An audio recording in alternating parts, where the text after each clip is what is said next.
अयोध्या में जीएसटी के deputy commissioner Prashant Kumar के इस्तीफे के बाद अब उनके भाई सामने आए हैं और गंभीर आरोप लगा रहे हैं। उनके भाई प्रशांत कुमार के विश्वजीत सिंह हमारे साथ हैं।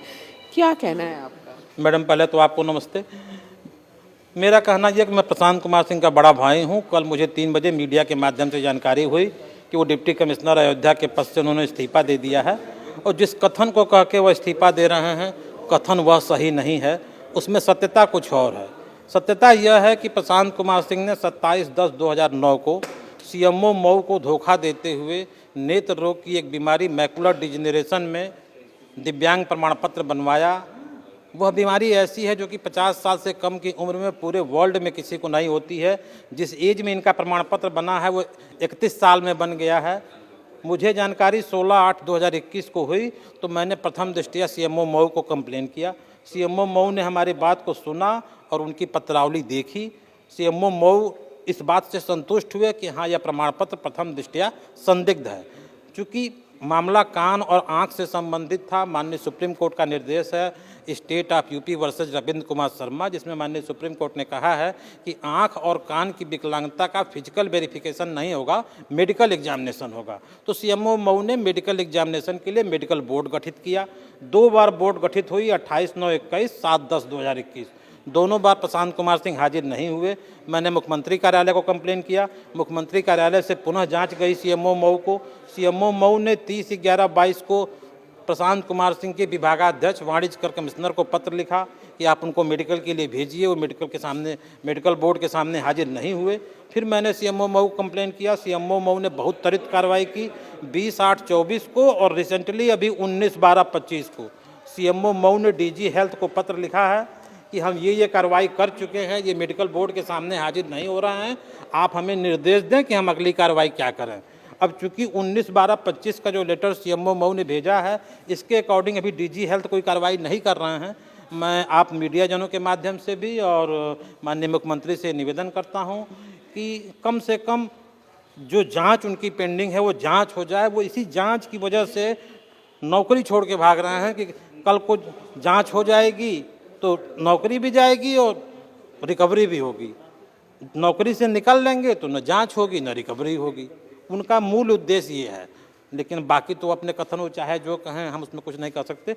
हमारा आप लोगों से यही निवेदन है कि ये जो लेटर है सीएमओ मऊ का, ये ओरिजिनल लेटर है और चूँकि मैं कंप्लेनेंट हूँ तो मुझे भी ओरिजिनल लेटर दिया गया है। तो इसके अकॉर्डिंग माननीय मुख्यमंत्री डीजी हेल्थ को निर्देश दें कि भाई इसमें विधिक कार्रवाई हो। लेकिन हमने देखा, सबने देखा कि बहुत रो रो के उन्होंने इस्तीफा दिया। कहा मुख्यमंत्री योगी आदित्यनाथ का जिस तरह से अपमान हो रहा है वो उनसे बर्दाश्त नहीं हो रहा है। वो उनका निजी मैटर है, वो चाहे जो कहें, लेकिन हमारा उस पर कुछ भी कहना नहीं है। हमारा कहना सिर्फ विकलांगों के लिए है कि भाई आप विकलांगों की नौकरी 2013 से अब तक कर रहे थे, अब तक आपने इस्तीफा नहीं दिया और अब जब जांच अंतिम चरण में है तो आप निकलना चाहते हैं। तो विकलांगों की जो कह रहे हैं कि मैंने नमक खाया है, वो विकलांगों का हक खा करके 14-15 साल से जो तनख्वाह उतारे हैं, वो उसकी जिम्मेदारी किसकी है? प्रशांत कुमार सिंह की है। आपने वो धन उतारा है तो आप साबित कर दीजिए ना कि हाँ आप विकलांग हैं, आप दिव्यांग हैं तो कोई बात नहीं हैं तो फिर विधिक कार्रवाई हो। तो इस्तीफे की वजह आपको क्या लग रहा है? इस्तीफे की वजह डर है। वो बस सिस्टम से हटना चाहते हैं। वो उनकी पूरी मंशा है कि सिस्टम से हट जाओ, न जांच होगी न रिकवरी होगी। बस लेकिन मैं माननीय मुख्यमंत्री से करबद्ध प्रार्थना करता हूं कि उनका इस्तीफा मंजूर न किया जाए, बल्कि डीजी हेल्थ को निर्देश दिया जाए कि डीजी हेल्थ सीएमओ मऊ के उस लेटर के अकॉर्डिंग कार्रवाई करे।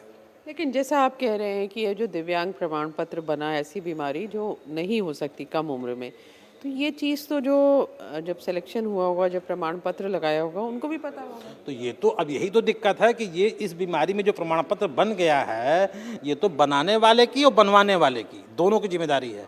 बनवाने वाले ने धोखा दिया, बनाने वाले को कुछ लालच दिया, दोनों लोगों ने आपसी सहमति बनाई, प्रमाण पत्र बना दिया। और दिव्यांग प्रमाण पत्र तो अब तो थोड़ा सा सिस्टम बन गया है, अब तो बहुत अच्छा हो गया है सिस्टम। लेकिन पहले के तो ये सिस्टम ये था कि आप जाइए मेडिकल बोर्ड के सामने, एक शीशे में 8 लाइन के अक्षर लिखे होते हैं, ऊपर की 4 बढ़ दीजिए 40% बन जाएगा, नीचे की 2 मत पढ़िए, जैसा पढ़ेंगी आपके ऊपर है, बनाने वाला बना देगा। तो वहाँ तो अब वहाँ हम क्या कर सकते हैं? प्रमाण पत्र गलत बना है, वो सीएमओ मान रहे हैं, सीएमओ मान करके जांच बैठा चुके हैं, 2-2 बार बोर्ड बैठा चुके हैं। आप खुद समझिए कि अगर किसी व्यक्ति को 2-2 बार मेडिकल के लिए बुलाया जा रहा है, 3-3 बार बुलाया जा रहा है और वो मेडिकल बोर्ड के पास नहीं आ रहा है, उसकी क्या मजबूरी है? अगर वो सही होता तो सीना ठोक के आता, लेकिन वो नहीं आ रहे हैं। तो अभी किस हालात में है ये जो पूरा केस है, पूरा मामला अंतिम है? चरण है, 19/12/25 का लेटर है। 19/12/25 का सीएमओ मऊ ने अर्जेंट लेटर लिखा है उनको, क्योंकि अभी मामला दिव्यांगजन न्यायालय में चला गया है। दिव्यांगजन न्यायालय ने कहा है कि हमको जल्द से जल्द सूचित करें। तो अब तो मीडिया की भी जिम्मेदारी है। मैं तो जो करना था मैंने कर दिया। मीडिया, माननीय मुख्यमंत्री, स्वास्थ्य महानिदेशक को निर्देशित करें भाई कि ये लेटर आप ही का अधिकारी भेज रहा है। सीएमओ मऊ स्वास्थ्य महानिदेशक के ही अधिकारी हैं, वो जिला स्तर के अधिकारी हैं, ये प्रदेश के सर्वे सर्वा हैं। तो जब आपका जिला स्तर का अधिकारी आपको लेटर लिख रहा है कि आप हमें निर्देश दीजिए, और आप निर्देश दे नहीं रहे हैं, प्रशांत कुमार सिंह बच निकलेंगे, इससे बच निकलेंगे, नौकरी से उनका इस्तीफा मंजूर हो जाएगा, कोई कार्रवाई नहीं होगी, सारे चीज़ रखी की रखी रह जाएगी, वो अपना जो करना हो करेंगे। लेकिन अगर इस्तीफा मंजूर नहीं होगा, सिस्टम में रहेंगे, तो ये जांच भी होगी और रिकवरी भी होगी।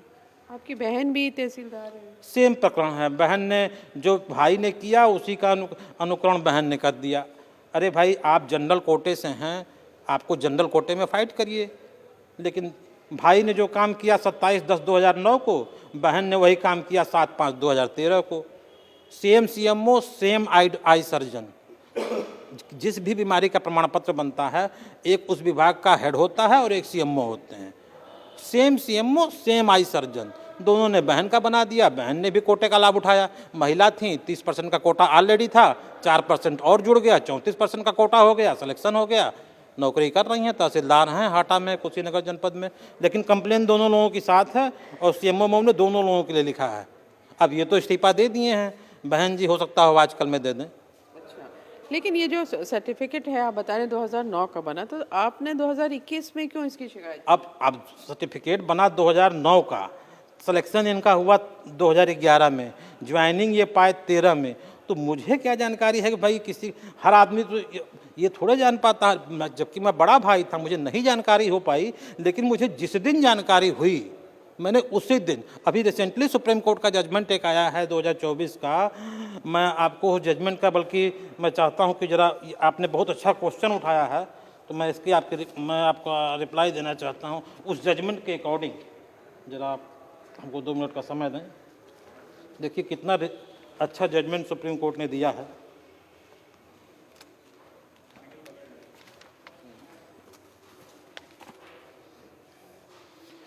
सुप्रीम कोर्ट ने एक जजमेंट दिया है, दलवीन बलजी भाई and other versus Prajapati coder भाई कचरा एंड अदर 2024 में 11/12/2024 को मैंने ये जजमेंट दिया था मेडिकल बोर्ड को।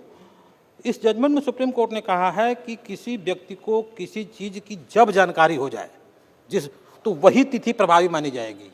भले इनका प्रमाण पत्र 27/10/2009 को बना था, लेकिन मुझे जानकारी हुई 16/8/21 को, तो अगर मैं 16/8/21 को ही कंप्लेन करता हूं तो मेरी कंप्लेन जायज़ मानी जाएगी। सुप्रीम कोर्ट ने डिसाइड किया है कि जहां धोखाधड़ी की गई हो, वहां ये प्रकरण नहीं देखा जाएगा कि कब रजिस्ट्रेशन हुआ या कब प्रमाण पत्र बना, कंप्लेनेंट को जानकारी कब हुई और जिस डेट में जानकारी हुई वही तिथि प्रभावी मानी जाएगी। ये सुप्रीम कोर्ट ने डिसाइड किया है। लेकिन बहुत सारे लोग कह रहे हैं कि आप लोग का कुछ घरेलू झगड़ा है, इसलिए अब आप सामने आए। कोई ये एक मिथक हो सकता है, लेकिन मैं आपको बता दूं कि प्रशांत कुमार सिंह का कंप्लेन 16/8/21 का है, पहला कंप्लेन मैंने जो सीएमओ किया है। और हमारा और प्रशांत का आपसी जगह जमीन का बंटवारा, जो कि पुश्तैनी जमीन थी, 6/7/2022 को, यानी 1 साल बाद लगभग, आपसी समझौते से, कंप्रोमाइज़ के थ्रू हम दोनों भाइयों ने अपनी ज़मीन बांट ली है। वो अपनी खेती बाड़ी कर रहे हैं, हम अपनी खेती बाड़ी कर रहे हैं। तो जहाँ बंटवारा कंप्रोमाइज़ के थ्रू हुआ हो, वहाँ विवाद का तो कोई सवाल ही नहीं है, इसलिए क्वेश्चन ही उचित नहीं है कि हमारा उनका कोई विवाद है। अगर मेरा उनका विवाद होता तो हमारा उनका बंटवारा कंप्रोमाइज़ के थ्रू नहीं होता, हमारा उनका बंटवारा कंप्रोमाइज़ के थ्रू है और 1 साल बाद है। कंप्लेन पहले की है, उसका इससे कोई ताल्लुक़ नहीं है। बस मैं अपनी नैतिक जिम्मेदारी निभा रहा हूँ कि विकलांग का हक बच जाए, विकलांग को विकलांग का हक मिले। बाकी मेरे इस लड़ाई लड़ने से अब देखिए मैं कितना सफल हो पाता हूँ। करना सब माननीय मुख्यमंत्री को और प्रशासनिक मशीनरी को है। मैं तो एक निवेदन कर सकता हूं, आप लोगों से भी, मीडिया की भी जिम्मेदारी है कि ये लेटर, इस लेटर के अकॉर्डिंग डीजी हेल्थ की ऐसी क्या मजबूरी है जो वो निर्देश नहीं दे पा रहे हैं सीएमओ मऊ को, और सीएमओ मऊ बार बार निर्देश मांग रहे हैं। करना उन्हीं लोगों। कभी भी मेडिकल बोर्ड के सामने नहीं गए। अरे मैडम, कभी नहीं हुए। लेटर 19/12/25 में देखिए सब कुछ लिखा हुआ है, आप एक लाइन पढ़ें, देखें, उन्होंने सब कुछ लिख दिया एक्सप्लेन करके। ये पेपर और ये ओरिजिनल लेटर है, क्योंकि मैं कंप्लेनेंट था तो मुझे कॉपी हुई है।